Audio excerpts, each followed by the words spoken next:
صباح الخير والفرح والسعادة على قلوبكم حبايبي، يا رب تكونون بأحسن حال، وربي يديم عليكم نعمة السعادة ونعمة العافية. طبعا اليوم حبيت أشارككم التحضيرات لعيد ميلاد حفيدتي اللي هو يصادف يعني بعد كم يوم. فرحنا نجهز يعني بعض التجهيزات اللي تخص الزينة، وحجزنا الكيك وهواي أشياء يعني.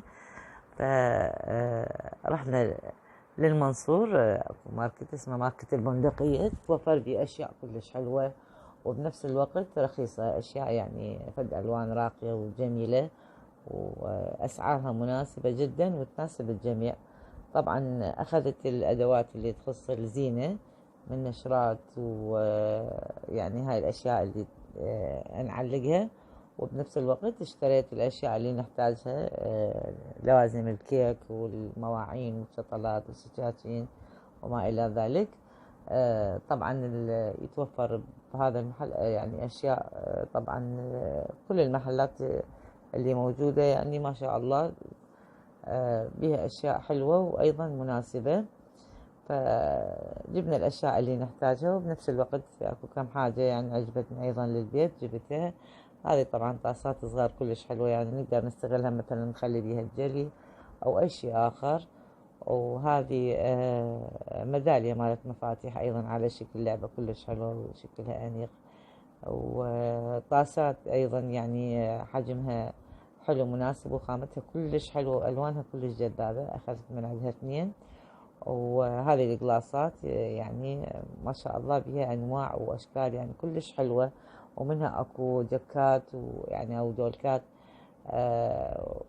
رخيصة أيضا، يعني سعرها كلش مناسب. طبعا جبنا البالونات أو النفاخ احنا نسميه، وكل الأشياء اللي تخص الأطفال، الأقنعة يعني هاي الشغلات اللي تفرحهم.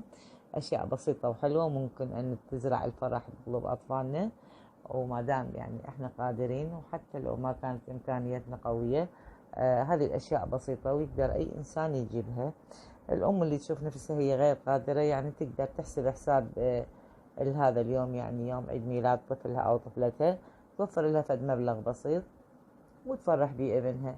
لأنه يعني تعرفون هذه مرحلة الطفولة مرحلة لا تعوض، وهاي الأشياء تبقى يعني بصمات يعني بدماغ الطفل أو يعني براسه ما ينساها. فلازم تكون يعني هاي البصمات اللي نتركها احنا من خلال رعايتنا إله وإحاطتنا إله بالحنان وبالمحبة، تكون بصمات إيجابية، بحيث الطفل بيطلع يعني إنسان سوي، إنسان طبيعي. اكو هواية يعني عوائل طبعا يستخدمون العنف أو يعني أو العقاب يعني ضد الطفل، ويعتبروا انه هذا هو التربية الصحيحة. بالعكس يعني التعنيف للطفل راح يعني يترك بصمة مستحيل ينساها، وراح يصبح إنسان إما عدواني أو إنسان منكسر ضعيف الشخصية. الطفل كل ما أحاطتيه بالرعاية وبالحنان، كل ما مدحتيه أو أثنيتي عليه لما يسوي أي عمل إيجابي ولو بسيط يعني بالنسبة لعمره، يعني يقولي له عافية، أو يعني نطيفه هدية يعني بسيطة أو شيء، حتى يتعلم على الأشياء الإيجابية الحلوة، ويقوم هو يعني تصير عنده سلوك بالمستقبل. بس للأسف يعني أكو نساء مصرات على أنه هذا الشيء، يعني مثلا طفل إذا كسر حاجة أو سوى فد شيء، يعني إحنا الكبار بالنسبة لنا نعتبره غلط. الطفل هو يتصرف على سجيته، هو طفل يعني إحنا بالمعنى الدارج نسميه جاهل. جاهل بمعنى أنه عقله بعده يعني في حالة التكون، وهاي المرحلة الأولى من حياته، ال5 سنوات الأولى كلش مهمة بتكوين شخصيته. فإحنا لازم كل أفراد العائلة يحيطون الطفل إذا كان يعني عندهم طفل صغير بالرعاية وبالحنان، ويوفرون له الأشياء اللي يعني ممكن أن تساعده. مو شرط إحنا يعني نبالغ بهذا الشيء، لكن خير الأمور أوسطها. يعني لازم الطفل يحس إنه هو فد شيء مهم بهذا البيت، وإنه هو يعني دائما الأطفال يحبون يجذبون النظر. فأنت من يسوي هاي الحركة اثني عليه، قولي له عافية. يعني المهم انه احنا نحسسه انه هو فد كائن يعني محترم وله وجوده. فمن الخطأ والخطأ يعني الفادح انه احنا نعنف اطفالنا ونعاقبهم ونحرمهم من أشياء يحبوها. أطفالنا، وإحنا خصوصا إحنا بالعراق الأوضاع الأمنية اللي مرينا بيها والحروب وكل الأشياء اللي مرينا بيها حرمت أطفالنا من هواي أشياء. الآن يعني إحنا نقدر يعني حتى لو بحدود إمكانياتنا نوفر لهم يعني بعض السعادة من خلال نستغل هاي الفرصة، مثلا عيد ميلاد أو فد مناسبة، أعزم أصدقاء المقربين أو أطفال يعني من عمره، أوفر لهم فد جو حلو، أخليهم يعيشون فد حالة من الفرح من خلال هاي الأشياء البسيطة اللي هي كلها أسعارها ترى ما يتجاوز ال1000 دينار. يعني أنت ما راح يكلفك فد مبلغ، يعني تقدرين حتى بالبيت تسوين الكيك وكل الحلويات وتشترين هاي الأشياء.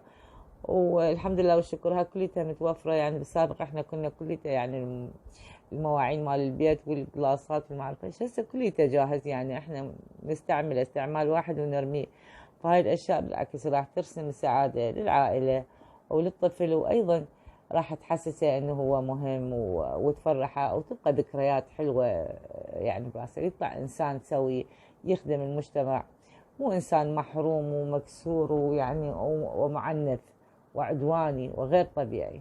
لا، أنا ما أقول دللوا أطفالكم لدرجة الإفساد، لا، يعني أدعو إلى أنه نحيط الأطفال بالرعاية وبالحنان وبالتوجيه أيضا. يعني هو كل ما تقدم عمره شوية يعني يقوم يفهم أكثر، ومن خلال هذا التوجيه هاي الأشياء راح تتراكم بعقله وراح تصير عنده سلوك دائم.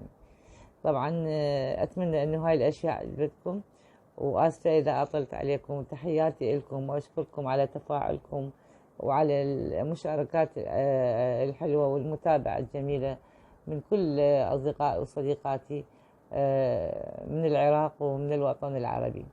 أتمنى إن شاء الله الفرح والسعادة لكم، وإن شاء الله تعيشون أنتم وأطفالكم بخير وتنعمون بالمحبة وبالسلام. تحياتي لكم، وإن شاء الله شتاء جميل وأيام حلوة